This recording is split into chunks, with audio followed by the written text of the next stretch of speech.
Welcome to Tales, Tunes, and Tomfoolery starring Jerry Springer, along with Gene Galvin and me. I'm Megan Hills. We're recorded live in front of a brilliant studio audience at the Folk School Coffee Parlor in Ludlow, Kentucky. My daddy came home. And now, ladies and gentlemen, Jerry Springer. We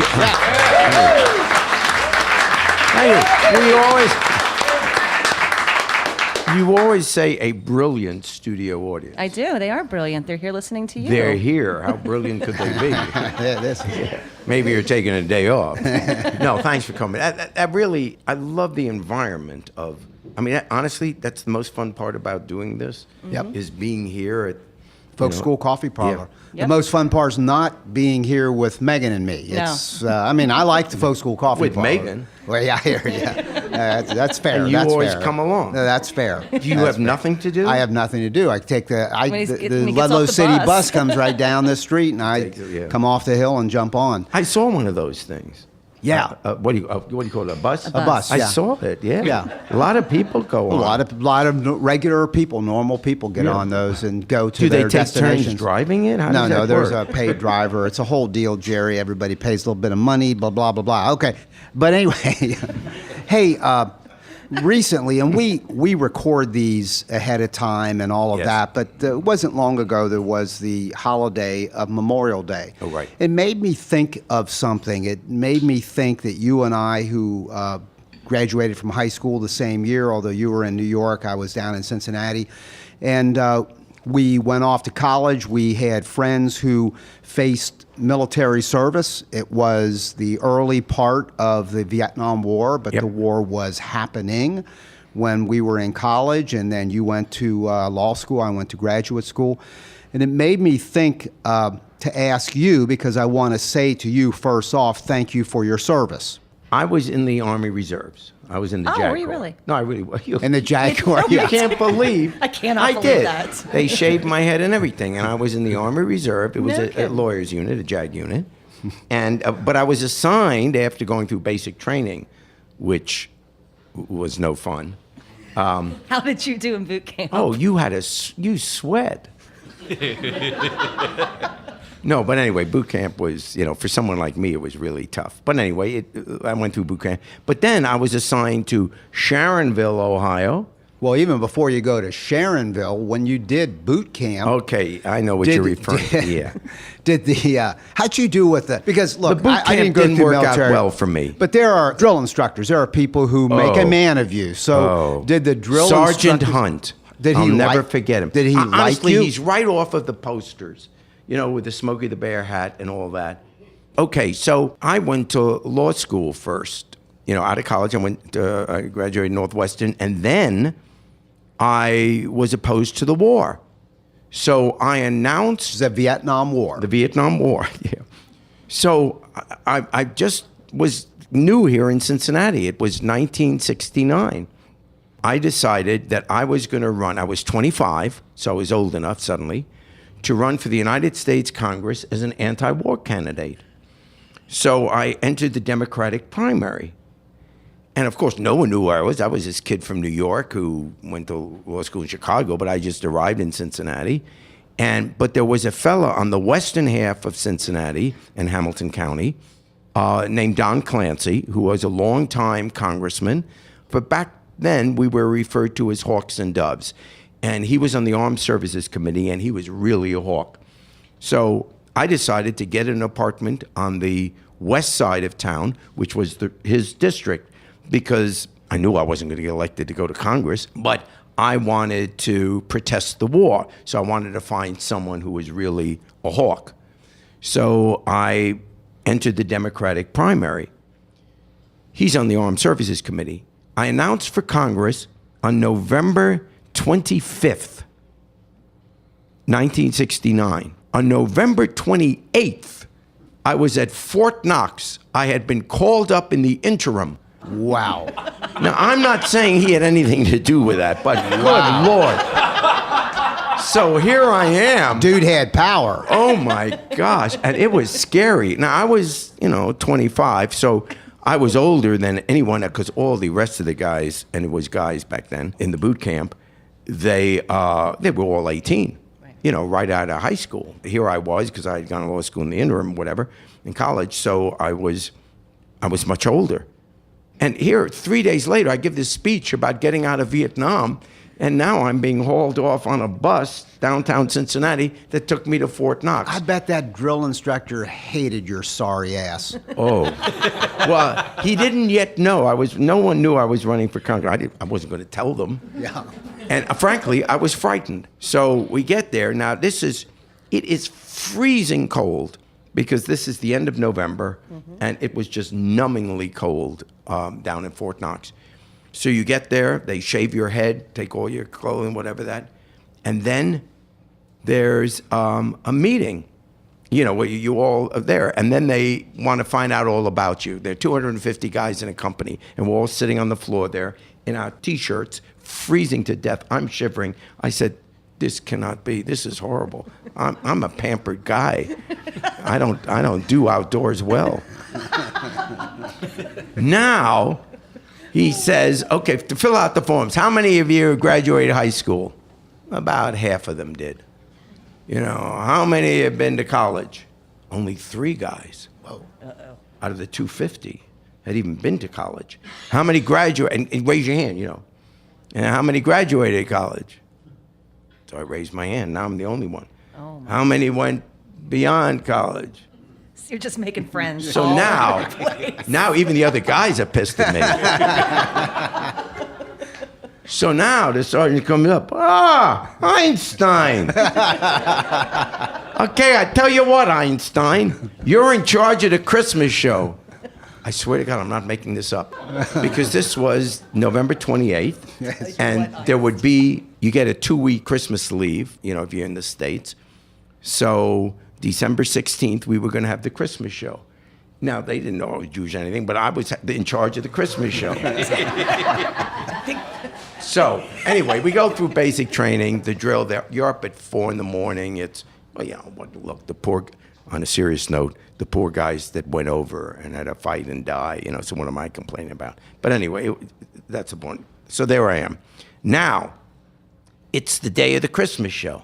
And, I asked the guys, anybody can do anything? A guy could play the guitar, another guy could, whatever. They sang, they did that. So I get up there to do the opening act. Now, I'm not in show business yet. I went to law school. I knew nothing about it. But I figure I'll go up and tell some jokes. Oh, and I said, we got a lot of talented guys. Unfortunately, none of them could show up, but we got a lot of talented guys here. And later on, one of the drill sergeants, referring to Sergeant Hunt, is going to come up here and do an impersonation of a human being. Whoa! The guys loved it. Yeah. So I figure, I'm on a roll now. And I just kept going, every joke I could think of. Oh, my. Now it's the next morning. Reveille is normally at 4 in the morning.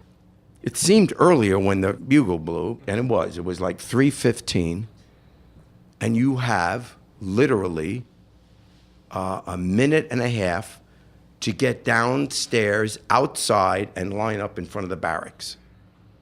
250 guys. Freezing. You don't have time to put on sweaters on it. You just go down there. And we're there all shaking, 250 guys. And he starts at the end of the line, drill sergeant. Sergeant Hunt. And he goes up with his big Smokey Bear hat, and he looks you right in the face, starting at the end of the line, the first guy. Are you a dickhead? And the guy would stand there and go, no, sir. And then he'd move to the next one. Are you a dickhead? No. Well, there are 250 guys. I'm somewhere in the middle. So let's say 75 guys in, he comes to me, and I figure I know the drill now. Yeah. So he's right in my face. Are you a dickhead? And I go, no, sir. But he doesn't move. He said, I said, are you a dickhead? No, sir. Now I'm starting to figure it out. Are you a dickhead? Yes, sir. You damn right, you dickhead. Get down, give me 100 push-ups. 100 push-ups. And nobody is going up back to the barracks until you do 100 So now the whole company is really pissed at me. And good Lord, I've never done a knee bend in my life. I'm trying to do 100 push-ups. It went on forever. And he's screaming at me. He's down on one knee, his face in my... Oh, it was horrible. Oh my God, this poor And guy gets to go inside. for the rest of boot camp, I was dickhead. They gave me every worst assignment you could get. Except, here's the end of the story. I had been the head of the campaign to lower the voting age to, at that time, 19 in Southern Ohio. And we won down here in Southern Ohio. One night, I gave a speech at the Democratic County dinner in Hamilton County. And the guest speaker was Birch Bayh, at the time, the senator from Indiana. So he was the main speaker, but they let me get up there for 2 minutes to give a talk on why we have to lower the voting age to 19. I said it should be 18, but on the ballot it's 19. How can you send these guys off to fight and die for you, and you don't even let them have a say in what our policy should be? It's disgraceful, blah, blah, blah. Well, the speech was well received. Birch Bayh was chairman of the Judiciary Committee. So while I'm at Fort Knox in basic training, one day, this is now January, one day we line up every morning as we do. The captain, whoever it is, says, "Private Springer." Not Private Dickhead, but Private No. Springer, yeah. Private Springer, what? No kidding. Do I have a brother? He says, "Come with me." So they put me in a Jeep and they take me to the commanding general of Fort Knox. Wow. Birch Bayh had sent a request for me to come to speak before the United States Senate, the Judiciary Committee, on the constitutional amendment to lower the voting age. And that day, it was Ted Kennedy, then me, and then Allard Lowenstein. I don't know if you remember Allard. He tragically was murdered years later by a crazy client. He was a lawyer. But he was very big in the anti-war movement, a real star of the movement. So here I am against the war in Vietnam, and that was my military. Wow. When you got back, did drill sergeant treat you differently? Unbelievable. Sergeant Hunt, he was scared because, the military is scared of anyone in Congress because back then, you control the budget. So he didn't know. He didn't know I wasn't going to win or anything like that. I was treated, and then all the other guys would come up to me if they wanted something done. Hey, could you talk to, because they were as nice as could be to me. It was a tough time, and I'm with you. I look back on that era of, there are men and some women as well, but mostly men who we both knew, who served, some of whom died, and there were a lot of people who just went. And they may have been conflicted, but they answered the call. And I was the same situation. Do I go to Canada? Because I did not believe in the war. My path was I went into education, where I met a lot of guys who were there till they were 26, because that was the magic year. This was right before the lottery. And then when their 26th birthday came, they quit teaching and they went off to their quote-unquote real jobs. A lot of them as attorneys, by the way. I stayed in the profession and did a full career and have, wish I could do it again. I loved it and worked in urban areas, etc.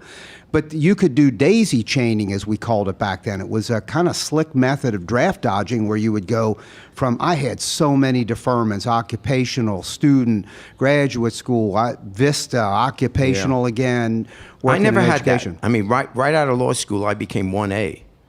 So I was ready to go, and I had made the decision, and my mom was so worried about it, but I made the decision, if I'm called, I'm going, because I knew back then that I didn't care about a career. I only cared about politics. I was one of these liberal hippies, but I wanted to go into politics. So I knew you had to do it. I had to go. Yep. So the sad ending to that story, as it turned out, I come back after serving on active duty, and then you go to your monthly meetings or whatever. But now I'm campaigning for Congress because the election. The primary for the U.S. Congress in 1970 was, get this, May 5th, 1970, a Tuesday. May 4th, 1970 was Kent State. Oh, wow. I am convinced to this day that the only reason I won the Democratic primary is because of the outrage about what had happened, that there were people that actually consciously went to the polls and voted for, the anti-war candidate. And so, that tragedy, in a sense, was the birth of my political career. There's no way away. But the guy I beat, God bless him, he's not around anymore, but his name was Vernon Bible. So the Cincinnati Enquirer had a headline, Springer slashes Bible. Perfect. Perfect. So It I just think doesn't end, does it? all along my career, there have been signs that I'm just not there. I'm just a You found loser. your niche. You found your niche. Crazy. Just to do a segue, a lot of, in that same era, 60s into the early 70s, folk music was a key expression of a lot of viewpoints. It was a tool. Yeah. And there were many songs and many groups that were birthed by these themes, these poems that became protest songs. Some of them old songs when you think of the anti-war movement, Down by the Riverside, Right. a wonderful song that borrowed from an old Negro spiritual and turned that into a iconic anti-war song. But when I hang out, which I do regularly at the Folk School Coffee Parlor, and I sometimes talk with the man sitting to my right, who is Casey Campbell, who is a member of our team, doing a great job as our music coordinator, because he's wired into, he's a singer himself, a performer, wired into all these groups, including the one duo we're going to hear from shortly. Casey and I were talking the other day about the resurgence of folk music in this era, and Megan, you can speak to this too as a young person, because Jerry and I, found this music back in the 60s and into the 70s, and even sort of coming over a bit from the 50s. Kingston Trio, right, Jerry? Sure. And Pete Seeger and the Weavers that go actually back into the 50s. Casey, I wanted to ask you, what do you see happening today when I talk to you and you bring in this stream of folk singers and songwriters as well, and they're all young people? What do you think is driving what I think you and I agree is a bit of a resurgence of folk music in the year 2015? Is something going on, and if so, what is it and where does it come from? Well, I certainly think something is happening in this music. I think it's been probably 15 years in the making. Okay. A big marker as far as the mass market appeal is the movie "Oh Brother, Where Art Thou?" the Coen brother feature. I'm sure most everyone is familiar with that. That movie, I think it really sparked an interest in this old time sound. There are sort of subgenres in folk music. You have your Stanley Brothers and Flatt and Scruggs kind of bluegrass, and that's not so much what we're really talking about here. It's more of the old traditionals, just like Goodnight Irene that we were always going out on. Those guys that really lived that Dust Bowl life, that really wrote hardscrabble folk music. Folk music for people who work for a living and who can understand these stories. And the Oh Brother, Art Thou sort of touched on both genres of that, the refined bluegrass and then that real old traditional thick harmony, vocally driven, story driven kind of music. That's sort of what we really cling to here. We love those old songwriters. Here at the Folk School Here Coffee at the Folk Parlor. School, yeah. Everything that we're trying to do here is Whispering really driven Beard, in that. Whispering Yep, Beard, the Whispering Beard Folk Folk Festival in Friendship, Indiana. The workshops we do, they're all sort of traditionally based on instruments and instrumentation. We're doing maybe even some shape note singing, really digging back into the roots of music and mountain music and front porch music. And guys like we have tonight out of the Austin, San Marcos area in Texas, and that Texas songwriter style, that Towns Van Zandt, Guy Clark, really just dry and dusty tales and some nice wry lyrics in there, digging at sort of these problems underlying in society and the things that make people driven to this kind of music, something that is really speaking to their life. Things are not so great right now for a lot of people, socioeconomically speaking. A lot of these old stories people can relate to again. I mean, they're getting laid off. Things are tough. You're worried about keeping the lights on. You're worried about It's interesting, isn't it? It's the same story. Same it stuff. hasn't changed at all. Yeah.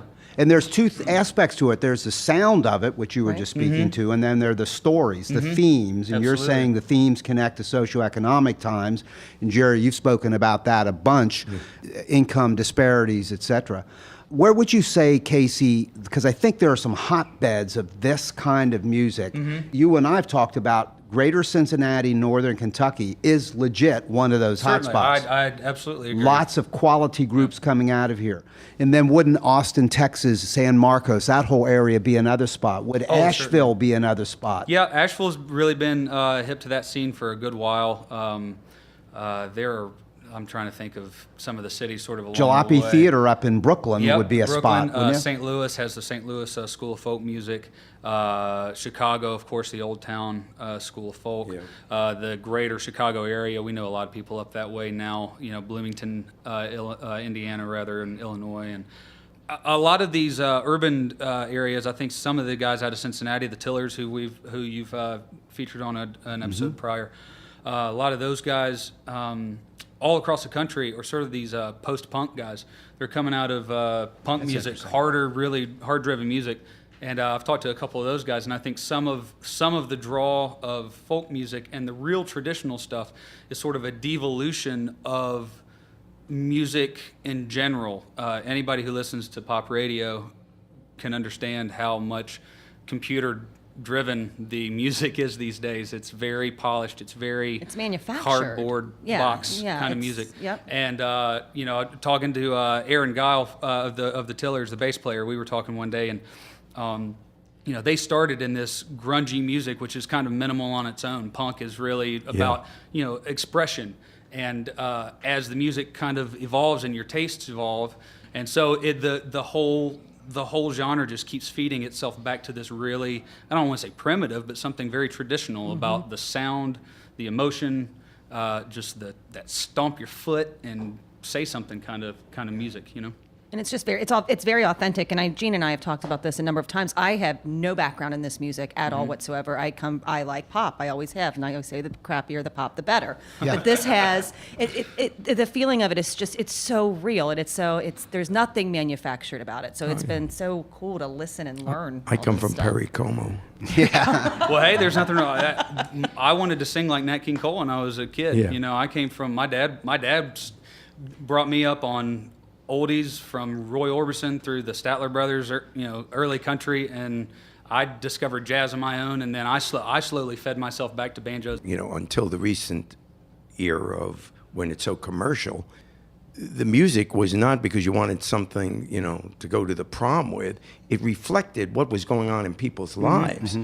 And so it was exactly a what form you're of saying. expression. Absolutely. Yeah. Yep. So, and that is why I think it is getting another life today. Certainly. Because, again, it's reflecting people's, and sometimes this is the only way they can express it. And by the way, that's the same with rap music. And, the music that comes from the neighborhoods, whatever your neighborhoods are, Absolutely. that's real life. And that can't be put together by a computer.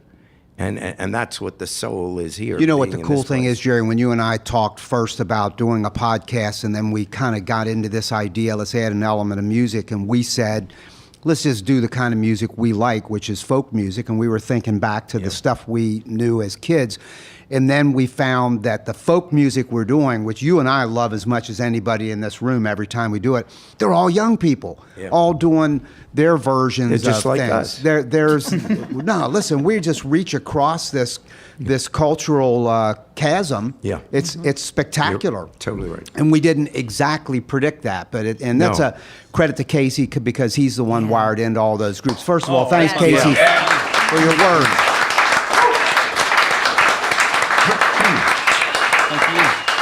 We're going to do one other shift, Jerry, and we then are going to hear some music from this wonderful group out of Texas, San Marcos, Texas. As we roll through the summer, the Supreme Court justices are going to make a statement or maybe take some action or maybe take no action on the Affordable Care Act. And I wanted to pick your brain a little bit on that. As I understand it, the big question is whether those 34 states that do not have state marketplaces, whether the language of the bill will cause the Supreme Court justices to say those 34 shut down, which in effect would really shoot a big gaping hole into the Affordable Care Act. But anyway, speak to that a little bit, please. Well, I think this is a perfect example of whether the society chooses to be dishonest. And I'm not suggesting, at least in this discussion, what side you take on the Affordable Health Care Act. But it is clear that a bill that is 900 pages long, the purpose of the bill was that all Americans would be able to afford to have health insurance because you'd be required to get it, and if you couldn't afford it, there'd be a subsidy. And the reason you had to force everyone to get it is because otherwise, if you were going to pass a law that just said insurance companies can't deny you coverage because of a pre-existing condition, then no one would buy insurance until they got sick. Because why pay the premiums? They have to take you when you're sick, and then you get the insurance. And then, of course, every insurance company would go broke because, you know, you can't survive on insurance if only sick people are paying in, because you got to pay out to them. Everybody knows that if you're going to have health insurance for all Americans and you want it in the private sector, you have to have everyone getting it. So that was that. And they passed a law after much debate, 900 pages, that was the purpose. There are 4 words in those 900 pages, 4 words, when they're referring to the marketplaces. They said that subsidies will be given to people who buy their insurance in the marketplaces, and they added, these 4 words were put in, marketplaces established by the state. It was sloppy writing. What that meant was, if a governor and the state legislature decided not to create a marketplace, they wouldn't have to have this insurance in their state. Well, that clearly wasn't the idea. So 33 Republican governors, there are 34 states, but one of them has a Democratic governor, I think Delaware. 33 Republican governors decided, because they don't like Obama or they don't like the president or his plan or whatever, that those states will show them we're not going to set up a marketplace. Let the federal government set up its marketplace, which the feds did. But then some lawyers or politicians looking for an excuse to throw the whole thing out found these 4 words and got to the Supreme Court and said, this law does not permit you to give subsidies to people unless it's a marketplace established by your state. So if you live in a state, as Ohio does, for example, that doesn't have the marketplace, you can't get the subsidy. If the Supreme Court decides that those 4 words negate the entire Affordable Health Care Act, 8 million people that evening will be without health insurance. They'll be out. 8 million human beings that now have health insurance, it'll be stripped from them. Now the Republicans are starting to panic a little bit because they realize never in the history of the United States of America has the government ever taken something away from 8 million people. Sometimes they didn't vote to give them something. Like it took a long time to get Social Security and all that stuff. But they never, ever passed a law to take it away. 8 million people. And everyone who wants a political future is suddenly saying, oh, we got to come up with something. It's disgusting. We all know. In fact, they interviewed the United States senators who passed this legislation. And not one of them said that was the purpose. Olympia Snowe was the senator from Vermont. Am I wrong? Maine. Sorry. From Maine.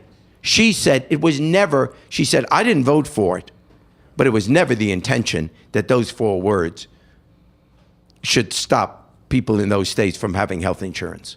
We all knew what the bill would do. So that's what I mean. It's dishonest. It's a lie. We know what the intention was. We know what the purpose was. And how you can have anyone deciding to run for political office and that their big thing is going to be, by gosh, we're going to beat this down. I'm not saying it's the greatest bill ever written. Then fix it. But you don't throw it out and have 8 million people suddenly without health insurance. And then I'll quit. This article just drove me nuts. This Carly Farina. Why can't I have Farina? It must be a Freudian slip. Okay, and she's just one. So I'm not just picking on her, but a bunch of them. She gets to speak to this group in Iowa, and by the way, was a real hit. They loved her. She was the most popular one there, as it turned out. And she starts making jokes about the Affordable Health Care Act. Boy, it was longer than the Harry Potter series and not as interesting. Ha ha, and they all laughed, and all these people making fun. And then she talks about her own personal life, figuring this will be a real tearjerker, and how, she lost a stepdaughter, and she had breast cancer, and just tough things that happened in her life, and how Jesus came into her life and all that. And what part of her? Here she is appealing to these people. Look at the tough time I had. And it was tough. Any one of us who's had tragedy in the family, we know that. I'm not belittling that at all. But what kind of a human being are you that you can get people's sympathy for what happened in your family and screw the 8 million people? You don't think any of them have cancer? You don't think any of them are going to get sick? Lose a child? I mean, this is a question of decency. It's not a question of legislation. We know how to fix the bill. Fix it. But while you're fixing it, don't take health insurance away from any family. It is disgusting. And don't tell me you have this great belief in God and caring and being a decent human being and then say you're okay with 8 million people suddenly not having health insurance. Can you imagine if it was your family and suddenly there's and you can't afford it? And you love your kid, you love your wife, you love whatever, and you can't take care of her because you can't have the insurance? What's wrong with us? And these people want to be president? How dare they run for political office? I'm not hoping that they lose. I'm pissed off that they're running. If you don't care, don't run. That's Jerry Springer coming to speak at your Democratic dinner next month. I think that we can do better. You don't know the Constitution clearly, do you? Since you were born in that, weren't you born like an elevator shaft or something in London or something? It was a subway. Well, okay, a subway stop. All right, okay. And I was born in England, and I left when I found out I couldn't be king. Yeah. And now I come here to America. Find out you can't be president. I can't be president. Yeah. You think you're upset. Yeah, all right. Hey, it's real exciting. Tonight we have Adam and Chris Carroll from San Marcos, Texas, to perform a song that one of them wrote. Maybe you'll tell us that Adam wrote called Bernadine, correct? All right. We'll take a listen, and then we'll chat afterwards.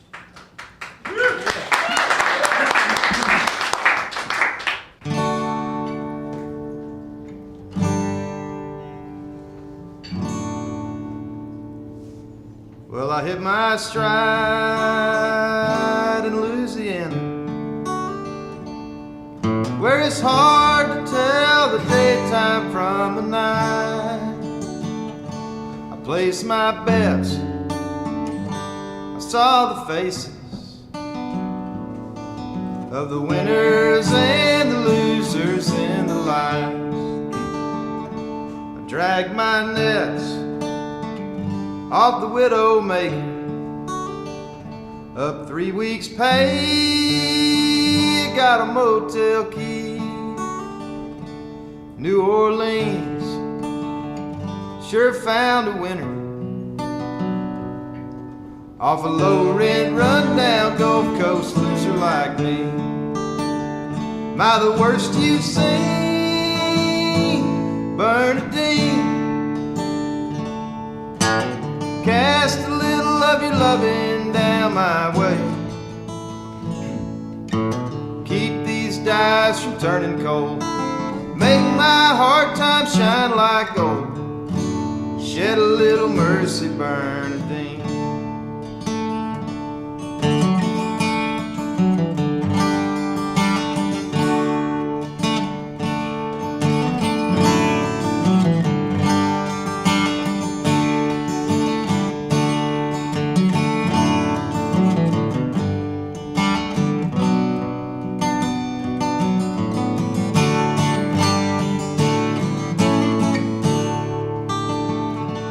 Rain fell hard on my motel window.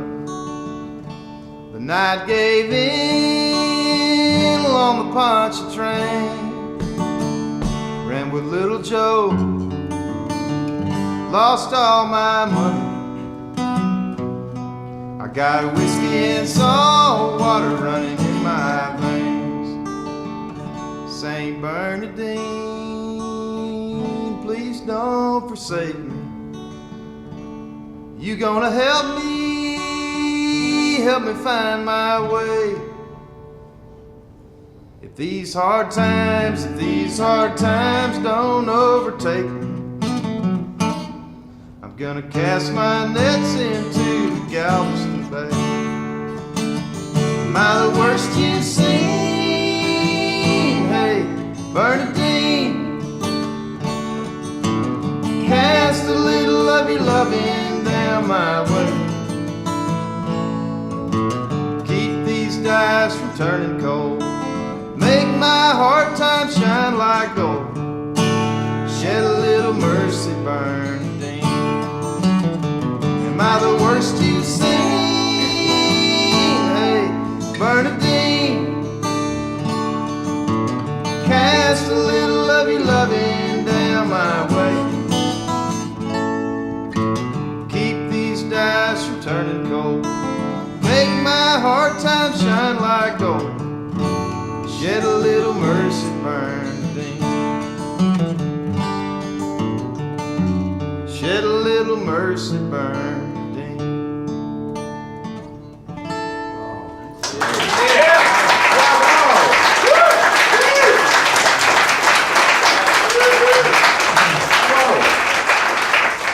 That's Adam and Chris Carroll from San Marcos, Texas, and Adam and Chris are Welcome to our country. husband, yeah, husband and wife.